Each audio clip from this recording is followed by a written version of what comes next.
I want to give a huge shout out and a thank you to my sponsor, P2 Collectibles, located at 204 East McGalley Road in Muncie and on eBay as well. So next time you're here in Muncie, let us know. Come give us a visit. Hey, what is up, y'all? This is Alex from Plus 3 TCG, and I'm coming at y'all with a deck profile / late tournament report. This is from the Columbus, Ohio regionals. I ended up going X2 there, but I had to unfortunately drop out early as it was a 9-round tournament, and from Columbus to Muncie, that is a 3.5-hour drive, and I drove with the homie Dom, and we both had to work. Long story short, I guess we weren't too worried about topping. Once I went X2, I was pretty sure I couldn't top, and that was really the reason I went to Columbus, as well as to get some testing in with Altergeist. But as I said, I went X2, and once Don went X3, we just decided, hey, let's get out of here. Let's try to get home at a decent time so we're not ending up back at the crib at like 2 in the morning for me. That would have been very unideal. Anyways, now to get off the soapbox, let's just go into the profile and talk about some of my matchups. So as far as the matchups go, round 1, I went against the mirror match. I won that. Round 2 was True Draco. I lost that 2-1. That was a pretty grindy matchup in all 3 games. We ended up finishing right before time. Round 3 was the mirror match again. I won that. Round 4, I honestly don't even remember what it was. Yeah, I can't even remember what round 4 was. Round 5 was, oh man, I can't honestly remember what round 5 was either. And then round 6 was Goki, and I won that. But then we still had round 7, 8, 9 to go. But that's neither here nor there. Here's the deck profile though. I play 3 Marionetter. This card really breaks this deck wide open because you're playing a lot of traps in the first place, so you can really utilize this effect. If you don't know what this does, if you activate a trap card except during the damage step, you can special summon this card from your hand, and if this card is special summoned, you can special summon 1 Altergeist monster from your deck in defense position.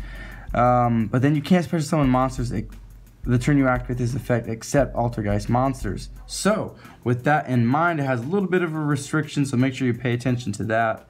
Then we're playing 3 Marionetter, because this is a great starter card.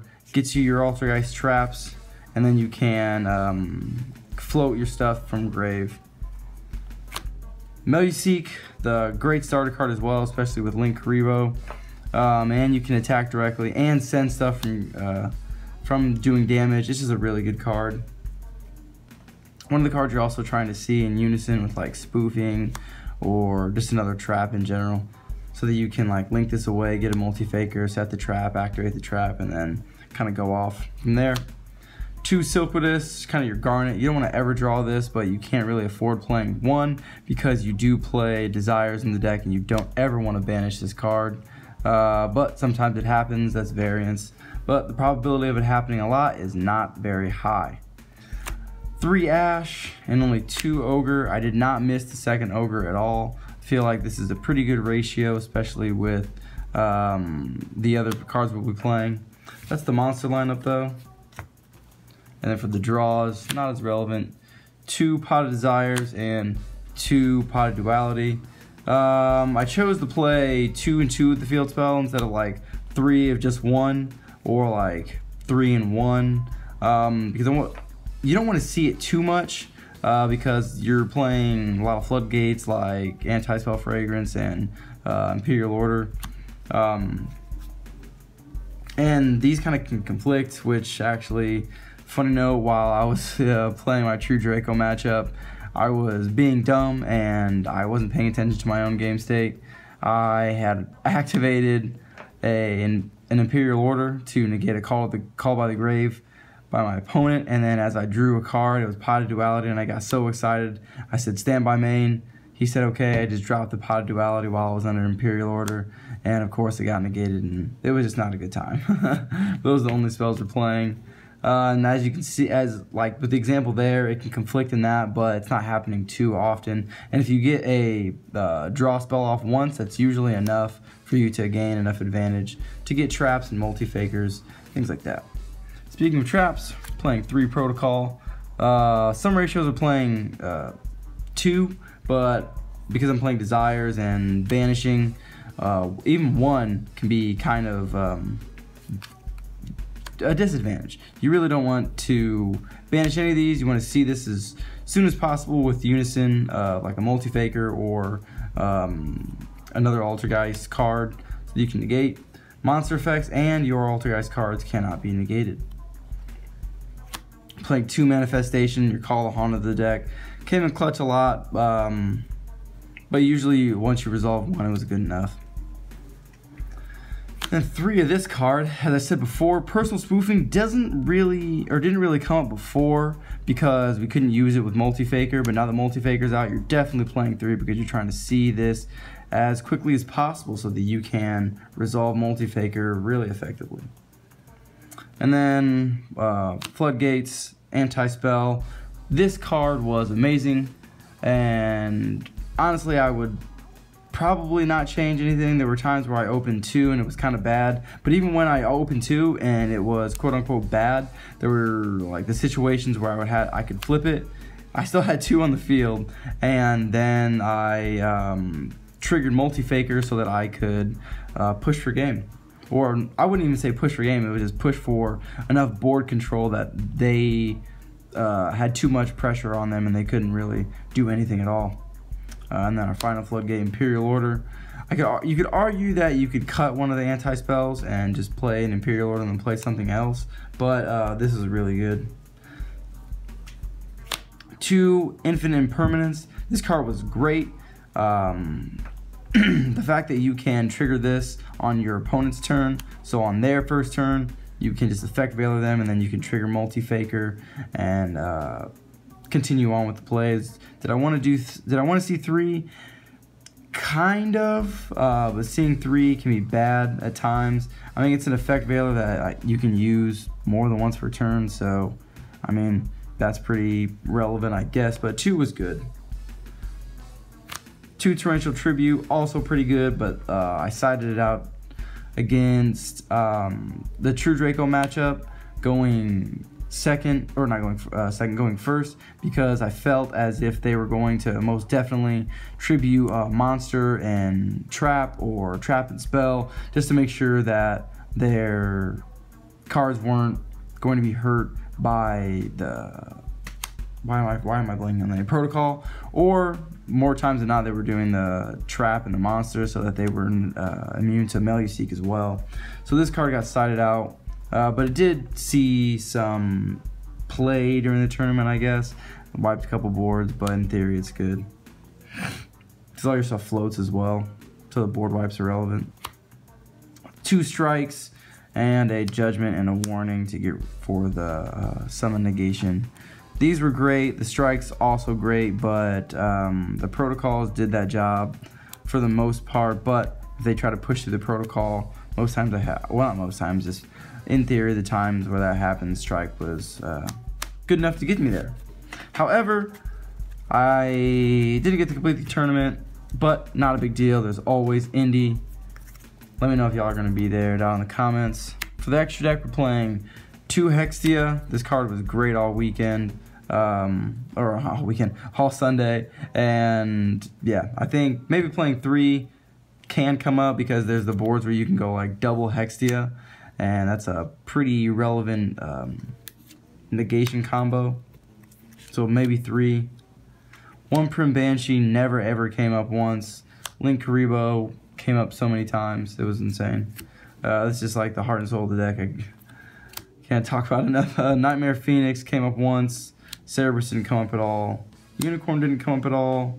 Griffin didn't come up at all. None of this stuff really came up at all. Borload, Saryuja never came up, and then everything else is just Cherry's targets. Electromite, obviously, because the FTKs and things like that. Double Helix, because Nightmare Spirals is pretty real. Same thing with Nightmare ABCs. This was for any of the 60 card decks that wanted to try to abuse Curious, and then there's like Goki combos where you can send not Royal Decree, Imperial Order. Yeah, man, Why could I not think of that? You could send Imperial Order and then add it back with Griffin, or set it with Griffin and then have a crazy board. I didn't want them to be able to do that, but this was actually a mistake. I probably should have done Seraph Knight as a better target so it could reach more decks, because even though this stops them from like comboing, if you have a Seraph Knight, then in most decks that play Seraph Knight, you're giving them like 12 to 16 dead cards in their deck, which I think is a lot better than just preventing them from sending snow when they can just mill snow a lot of times. And then Totally Awesome, a deck that I was kind of scared of seeing because I feel like a really good Toad player can outgrind someone who just picked up Altergeist, or who just started playing this version of Altergeist a few weeks ago. I've been testing a lot with the old version. But it's neither here nor there. Onto the side deck. We are playing 3 cherries. This came in clutch a lot, especially against the Altergeist matchup. Banishing all the Hextia was really relevant. I don't think it helped any other time. Other than that, in theory though, this is really good. I didn't see any Pendulum, but against Pendulum, this card's nuts. And then these are my outs to Masterpiece, and then I guess that Ultimate Raid Raptor thing that people are doing with that trap card, that if they pop it with like Masterpiece, then they can just summon an out that they can't really do anything to. 3 evenly matched for board wipes, because in the mirror match and against True Draco, this is nuts.